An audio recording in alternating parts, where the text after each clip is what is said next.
फडणवीस सरकारने त्यांचा पहिला अर्थसंकल्प जो आहे तो काल मांडलेला आहे। महिलांना लाडक्या बहिणींना खरं तर अपेक्षा होती 2100 रुपयांची त्यांची।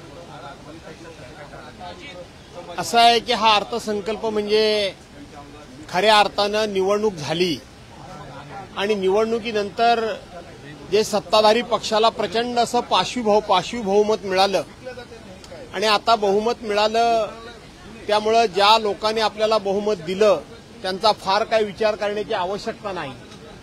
एखादा घटक आपल्याबरोबर राहिला काय आणि नाही काय त्याची पर्वा करण्याची गरज नाही। अशा एका अत्यंत राजकीय मुजोरीमध्ये मांडला गेलेला हा अर्थसंकल्प आहे। उदाहरण द्यायचं झालं तर यांनी ज्यावेळेला निवडणूक जाहीरनामे प्रसिद्ध केले होते त्यावेळेला शेतकऱ्यांची कर्जमाफी आम्ही करू म्हणून सांगितलं। कुठेही त्या कर्जमाफीचा या अर्थसंकल्पामध्ये उल्लेख नाही। लाडक्या बहिणींकरता आम्ही 46,000 कोटीचं बजेट गेल्या वेळेला आम्ही जाहीर केलेलं आहे। पुढच्या वेळेला आम्ही आणखीन ते बजेट वाढवणार आहोत अशा प्रकारचा आभास निर्माण केला, परंतु प्रत्यक्षपणे 33,000 कोटी रुपयाचं वाटप झालं आणि पुढच्या वर्षाकरता 36,000 कोटी रुपयाचं बजेट हे लाडक्या बहिणी करता योजनेकरता ठेवलेलं आहे।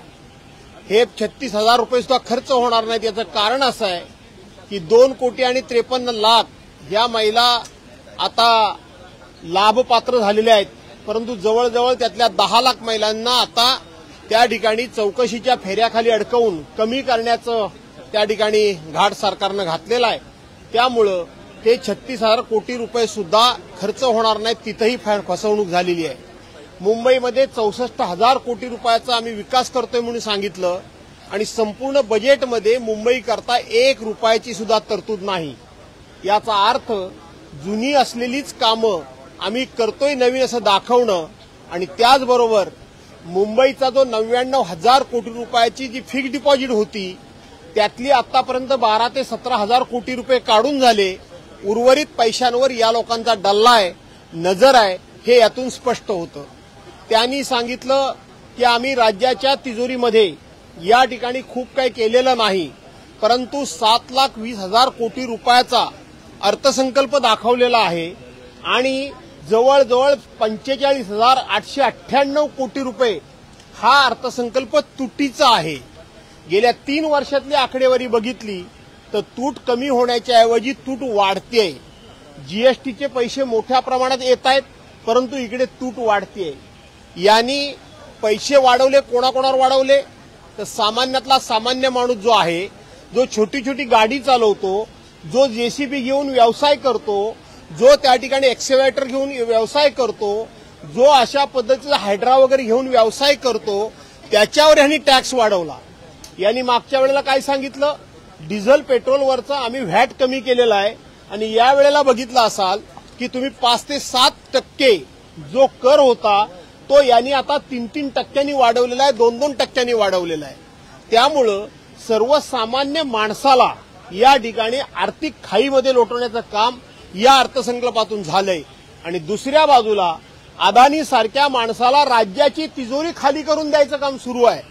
एका बाजूला अख्खी मुंबई ताब्यात द्यायचं काम सुरू आहे आणि दुसऱ्या बाजूला राज्याची तिजोरी अशा करता खाली केली गेलेली आहे की 2 मुंबईचे एअरपोर्ट जोडण्याचं काम दोन्ही एअरपोर्ट हे अदानीला दिलेले असताना वास्तविक त्यांना कनेक्टिव्हिटी करणं हे अदानींचं काम आहे, परंतु सरकार आपल्या तिजोरीतून त्यांना त्या ठिकाणी रस्ते करून कनेक्टिव्हिटी करून देणार आहे आणि मेट्रोची सोय त्यांना करून देणार आहे।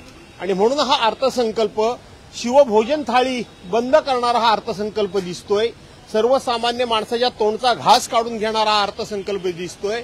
एका बाजूला शेतकऱ्याला सांगायचं की मोफत वीज द्यायची म्हणून सांगतोय आणि दुसऱ्या बाजूला सोलर लाईटच्या खाली शेतकऱ्यावर त्या ठिकाणी मोठा आर्थिक भुर्दंड त्या ठिकाणी टाकण्याचं काम तिथं सांगितलं जातंय। रस्त्याचं जाळं आम्ही विणणार म्हणून सांगतायत आणि 2030 सालापर्यंत रस्ते करणार म्हणून सांगतायत। 3,508 गावं 1,000 लोकसंख्येपेक्षा जोडणार म्हणून सांगतायत। 3,508 गावं ही कुठली आहेत नेमकी त्याचाही पत्ता लागत नाहीये। त्यामुळं हा अर्थसंकल्प काल आमच्या पक्षप्रमुखांनी सांगितलं घोषणा भारी आणि महाराष्ट्र मात्र कर्जबाजारी हीच वस्तुस्थिती खरी आहे। 2100 रुपये असं आहे ते सगळे निवडणुकीकरता जुमलेबाजी असते. 2014 सालापासून या केंद्रातलं सरकार असेल, राज्य सरकार असेल, त्यांनी निवडणुकीच्या पूर्वी दिलेलं एक तरी आश्वासन पूर्ण केलं काय सांगा? 2 कोटी लोकांना रोजगार देणं म्हणून सांगितलं, दिले का? प्रत्येकाच्या खात्यात 15-15 लाख रुपये आणू म्हणून सांगितलं, आणले का? अशा अनेक गोष्टी आहेत. त्यातलाच हा प्रकार आहे. शेतकऱ्यांची कर्जमाफी ही निवडणुकीकरता घोषणा होती, कृती करण्याकरता नव्हती. अजितदादा म्हणाले की 2100 रुपये देणार असं कधी म्हणालोच नाही. कोण? 2100 रुपये देणार असं कधी म्हणालोच नाही, फक्त मॅन्युफॅक्चरिंगमध्ये आम्ही छापलं. असं आहे की एकनाथराव शिंदे हे तत्कालीन मुख्यमंत्री होते. एकनाथराव शिंदेनीच ती ही योजना आणली होती.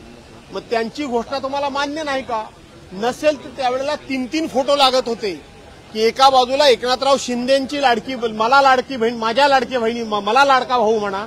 दुसऱ्या बाजूला दादांचे फोटो लागत होते, मला लाडका भाऊ म्हणा. तिसऱ्या बाजूला देवेंद्र फडणवीसांचे फोटो लागत होते, मला लाडका भाऊ म्हणा. का तुम्ही त्या बहिणींना फसवलं?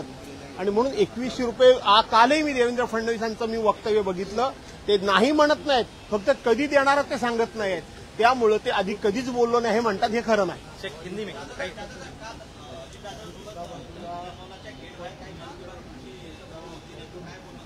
कोणाचं?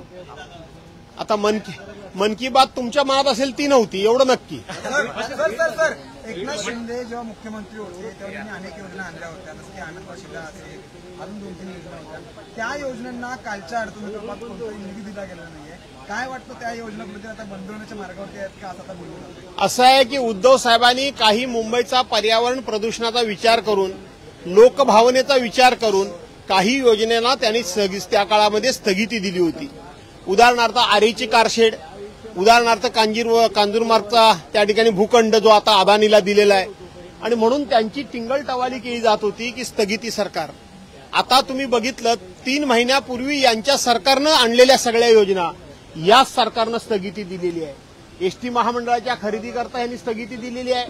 विद्यार्थ्यांच्या गणवेशाच्या खरेदीला यांनी स्थगिती दिलेली आहे. मुंबईमध्ये 1400 कोटी रुपयाचं जी कॉन्ट्रॅक्ट निघाली त्यांना यांनी स्थगिती दिलेली आहे. शिवभोजन योजनेला सुद्धा आता स्थगिती देण्याच्या विचारामध्ये आहेत. आणि आता तुम्ही कुठला प्रश्न विचारला मला? शिंदेच्या योजना, आनंदाचा शिधा. आता निवडणूक आनंदानं होऊन गेली, आता तुम्ही आनंदाचा शिधाविधा काय नको म्हणून ती बंद केलेली आहे. त्यामुळं उद्धव साहेबांना स्थगिती सरकार म्हणणारे लोक स्वतः काय कुठल्या कुठल्या विषयाला स्थगिती देत आहेत हे पहिल्या 3 महिन्यामध्ये आपल्या लक्षात आलं. पुढे बघत राहा, अनेक योजनांना स्थगिती मिळणार आहे. बीडमध्ये प्रकाश सोळंके यांच्या एक कार्यकर्त्यांना व्हिडिओ समोर आलाय की ते इतरांना मारहाण करतात, त्यांना मारहाण करतायत. अशा प्रकारचा पुन्हा एकदा व्हिडिओ समोर आला. कारण कृष्णा आंदोलन कुठे अजून कळत नाहीये, खोक्या कुठे अजून कळत नाही. मग बीडमध्ये अशा प्रकारचे अहो, ते बीडमध्ये हे मारामारीचे व्हिडिओ तुम्ही शोधताय. काल मी कुठल्या तरी चॅनलवर बघितलं, भर रस्त्यात पोलिसाला लोक मारतायत, भर रस्त्यामध्ये लोक पोलिसांना मारतायत. आणि म्हणून आता कायदा सुव्यवस्थेचे 3-13 वाजलेले आहेत. लोक पोलिसांना भर रस्त्यामध्ये धरून मारायला लागले. तर सामान्य माणसाचं काय घेऊन बसलात? काय सांगितलं रक्षा खडसेंनी? केंद्रीय मंत्री आहेत ना, त्या केंद्रामध्ये सरकार त्यांचं आहे, राज्यामध्ये सरकार त्यांचं आहे. त्यांनी सुरुवातीला सांगितलं की माझ्यासारख्या मंत्र्याच्या मुलीची सुरक्षितता ही धोक्यात असेल. त्याच्यानंतर त्यांनी राष्ट्रपतींना पत्र लिहिलं की मला एक खून करण्याची मला परवानगी द्या. याचा अर्थ या सरकारवर कोणाचाही विश्वास राहिला नाही. आम्ही बोलत नाही, परंतु बोलण्यासारखे विषय भरपूर आहेत. तूर्त बोलायचं नाही म्हणून गप्प होतो एवढं. कालपासून मटण कोणाकडून खरेदी करावं हा खरं तर एक नवा वादाचा मुद्दा झालाय. खास करून काही आर्थिक ज्यांनी हे विषय काढतात ना त्यांच्याबद्दल हे प्रश्न विचारू नका. आणि तुम्ही त्यांना किती प्रसिद्धी देता त्याला काही मर्यादा आहे? आर्थिक कुठेतरी कशाबद्दल? तुम्ही काय करणार पत्रकार म्हणून? तुम्ही काय करणार? तुम्ही फक्त येऊन ते खोट्या बातम्या तुम्हाला देतात, त्या तुम्ही दाखवता. त्याच्याऐवजी त्यांना क्रॉस प्रश्न विचारता काय? पूर्वी पत्रकार क्रॉस प्रश्न विचारायचे, त्यांना नाही विचारत तुम्ही ते दाखवतात, ते बोलतात तेवढं तुम्ही सगळं दाखवता. क्रॉस क्वेश्चन तुम्ही करत नाही. की आत्ताच तुम्ही मला विचारलं ना की लाडक्या शिधा का बंद केलात, हा प्रश्न त्यांना विचारलात. शिवभोजन बंदी का करताय, शेतकऱ्यांना कर्जमाफी का दिलीत नाही, हे विचारत नाही तुम्ही पत्रकार. आता शोधपत्रिकारिता कुठे गेली? कुमार 2 मिनिटं, कुमार बाबू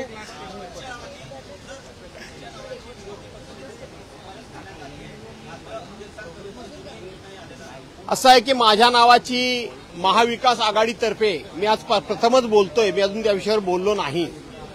महाविकास आघाडीतर्फे माझ्या नावाची मी विधानसभेचा विरोधी पक्षनेता व्हावा अशा पद्धतीचे माझे पक्षप्रमुख उद्धव बाळासाहेब ठाकरे यांनी स्वतःच्या सहीनं पत्र अध्यक्षांच्या नावानं दिलेलं आहे. काल आम्ही तिन्ही आघाडीचे नेते काँग्रेस, राष्ट्रवादी काँग्रेस आणि शिवसेना हे माननीय उद्धव साहेबांना आपल्या अध्यक्ष महोदय राहुलजी नार्वेकरांना भेटलेलो आहोत. आम्ही माननीय मुख्यमंत्री महोदयांना भेटलेलो आहोत. त्यांना आम्ही विनंती केलेली आहे की आम्ही संख्येनं कमी आहोत, पण आपणच सातत्यानं मुख्यमंत्री महोदय सांगताय की आम्ही संख्या कमी की जास्त याचा विचार करणार नाही, तर आम्ही विरोधकांचा सन्मान करू.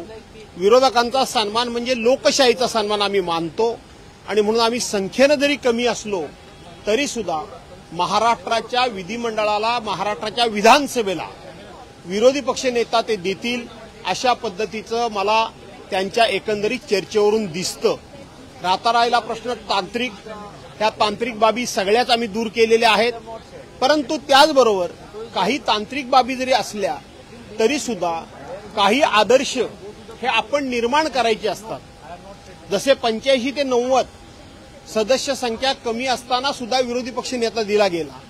आपण जर नुकतंच बघितलं तर दिल्लीमध्ये अरविंद केजरीवालांच्या सरकारमध्ये 70 आमदारांपैकी 67 आमदार हे अरविंद केजरीवाल यांच्या आप पक्षाचे होते आणि केवळ 3 आमदार हे भारतीय जनता पार्टीचे होते.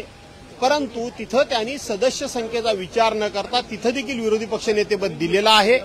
एक प्रकारे तो लोकशाहीचा सन्मान आहे आणि इथं तर आता सरकारच्याकडे प्रचंड बहुमत आहे. त्यामुळं एखादं विरोधी पक्षनेतेपद मित्र पक्षांना देतील आणि महाराष्ट्राची उच्च परंपरा निश्चितपणे अध्यक्ष महोदय आणि महाराष्ट्र सरकार म्हणजे देवेंद्र फडणवीसांच्या नेतृत्वाखाली सरकार ही परंपरा नक्की राखेल, हा मला अजूनही विश्वास वाटतो.